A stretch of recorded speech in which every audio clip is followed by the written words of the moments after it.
Hello, everybody. You're welcome to Just for Women Africa. My name is Olaleko. I'm also the founder of Just for Women Africa. And today, we're on a Zoom interview all the way from Kigali in Rwanda. We have with us Belize Wali, who is the founder and CEO of Vakman Limited.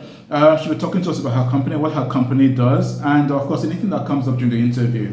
So stick around, and we'll be right back.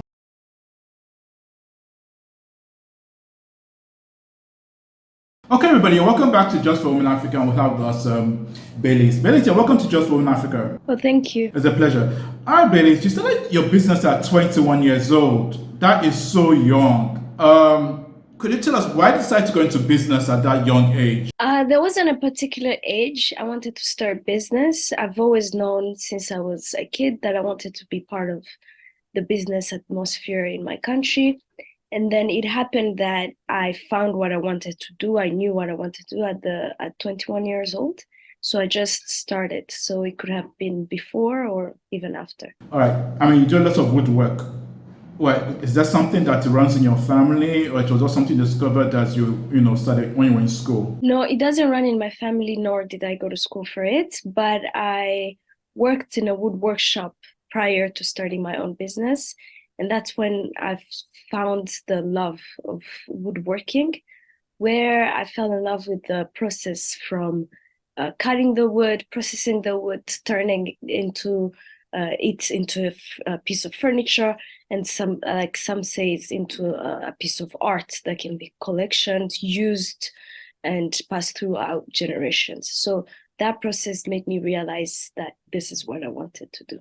All right. So you started your company basically at a very young age with practically no experience, and that was far back as in 2018. What have you learned over the years, and how were you able to overcome all those challenges? Have not having experience to run the company, dealing with staff and all. How did you overcome those challenges? I like to say that it's a learning process. So you learn from your mistakes, you learn from your team's mistakes. So once you get started, you will make a lot of mistakes. You will learn from them, luckily, and if you're able to go through good mentorship programs or even have mentors, they're very useful. That will help you overcome many challenges. So, do you remember any major challenge you have had, since your business in 2018 that you had to think through, you had to do a little bit of consulting, to fix that challenge you had at that moment? The biggest challenge I really faced throughout those years is one, I was very young, and two, I was a female, and I had to lead a group of much older male technicians that we didn't have the same understanding of stuff. They didn't also understand how such a young and female person can tell them what to do. So it was a bit hard balancing the fact that it's not that personal, but yet it's a bit hard on my part. So throughout the years, I came to understand that it's not that personal from them, and I was able to learn ways and skills and a way to maneuver the severe situations I had found myself in due to that. All right, talking about being a female and being in an industry which is basically like male dominated, how have the males treated you so far? Have they treated you with respect? Have they been able to pass on what they've learned over the years to you? Or you have to fight for yourself in the industry? I'd say that I've experienced both because I'm lucky that I'm born and raised in a country that respects women. So there's a part of the male that really respected the hustle, a female entrepreneur that is trying to do her best to do to have a certain impact in the community. There's also a part of them that never understood it, took it as a threat, sort of, and it was a bit hard to prove myself to them that I'm here to work with you. I'm not here to take your space or compete with you. All right. I ask some more questions, could you just basically tell our viewers what Vakman actually does? Vakman is a wood workshop growing to become a mini factory very soon. We process wood and metal. So we do structural work where we install doors, kitchens, closets on site, and we have another part where we produce furniture that's for sale. And all of that work is custom made from the client's preferences. And in the future, we're working on a collection of furniture that we want to design from scratch, produce, and sell to our customers. So in terms of the furniture you make, do you do all the designing yourself, or you have somebody who does the design? Not yet. We customize a lot. So most of the time, clients quite knows what their needs are.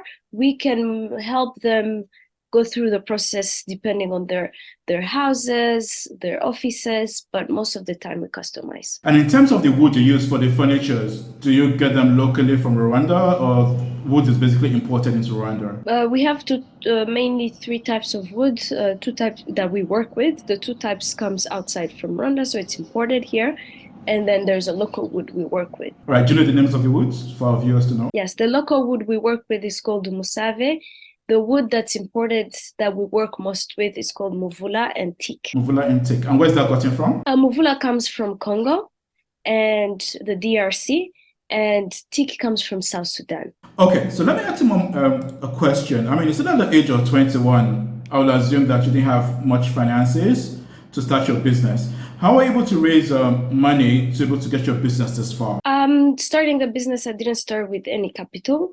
I had operational money to be able to move around, buy a few things that we may need, but I never started with the capital. I just started, and I wanted to make sure that the work we do comes back and gets invested into the company. So it went from one client doing one project, being able to buy one machine with the money we worked for, to the second client being able to buy another machine, to doing a bigger project and being able to afford renting a much bigger workshop. So everything we own so far was we were able to achieve due to the work we were making. At a very young age, you said at 21, how were you able to convince clients they should, work with you and not go to your competitor? I think at the moment I didn't have a portfolio to present to them, to show them the kind of work I have. But what has helped me a lot was the passion I had for my work. I was very determined. I was very passionate about what I was doing.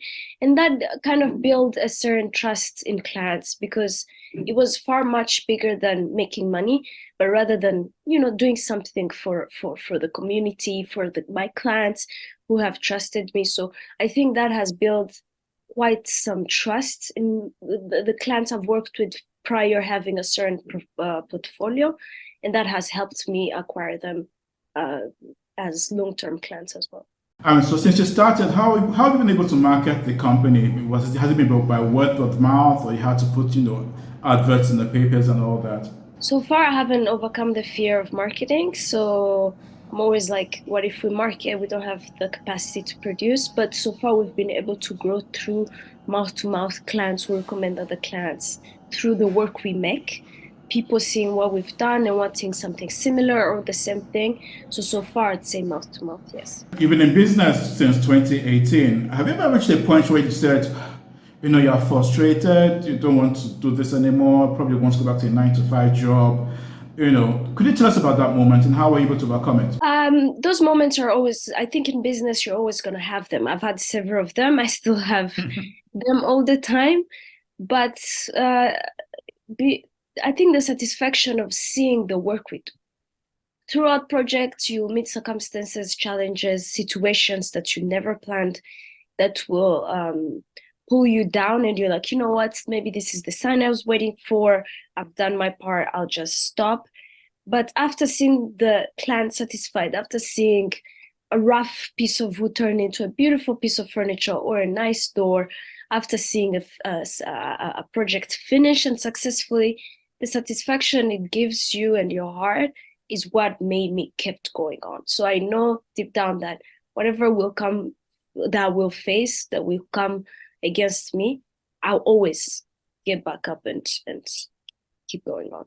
From the experience you have gathered now, if you were to start all over again, what will you do differently? That's a hard question, because I think the mistakes I've done, the good decisions I've made so far made me who I am and the company so far.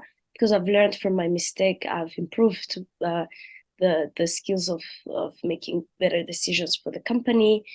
And I think that there's not much I would change, but one thing I would really invest into is that when you start a company, you think that buying machines, buying plots, buying a space, acquiring tangible physical assets is much more important. But I think that I would rather invest more into team building and having a much steadier, bigger team that has a much better and improved system of work. And how many staff do you currently have? So far, we have full-time 15 employees, but depending on projects that we have and seasons, we hire casuals, and sometimes we can get up to 30. So far, from what I read, you're based in Rwanda, but do you get jobs from outside Rwanda to do? Yes, not a lot. We mostly have local clients and corporate companies that we work with locally. But so far, I think I've had 2 to 3 projects outside Rwanda. Which country was that? 2 were located in DRC Congo, and 1 was in Central Africa. If somebody wanted to go be an entrepreneur, basically what you're doing, what advice would you give to them? I think the one advice I'll start by giving them would be to start. To not wait until you have a certain skill, to not wait until you have a certain amount of capital, to just jump and get started. Because once you're there, you will overcome a lot. You will have challenges. You just gotta get going. I mean, you're so young. How are you able to manage, being a CEO together with your own personal life? How are you able to merge the two and make sure that they work equally? That's something I'm still learning. Definitely one aspect of your life is going to suffer. Mostly because when you start a business and it's going very well, that's all you do. That's all you are. That's all you put your mind to. And the other part that's personal quite suffers. But with time, I think I've been doing business for 5 years. You learn how to balance, how to prioritize what's important when it comes to work and personal life. Okay, so can you tell us what's the future for Vakman? Vakman plans on becoming a factory, to expanding and moving to a much bigger production facility, to hiring much more employees in the next 2 years, hopefully up to 50 technicians, and to be able to launch our dream collection of furniture that can be sold locally and export. So if you also are watching, could you tell us what's it like being a female entrepreneur in Rwanda? Is the system supportive of women, growing businesses, or is women still have to fight to, jump all those hurdles? I would say that most of the part is quite easier because our government has provided us with a much safer environment. So once you have safety, it's the first thing that you need to be able to do, operate, move around, and get to do what any other business person would do. And the second thing would be that they've created, there's a big respect for women and what we're capable of doing.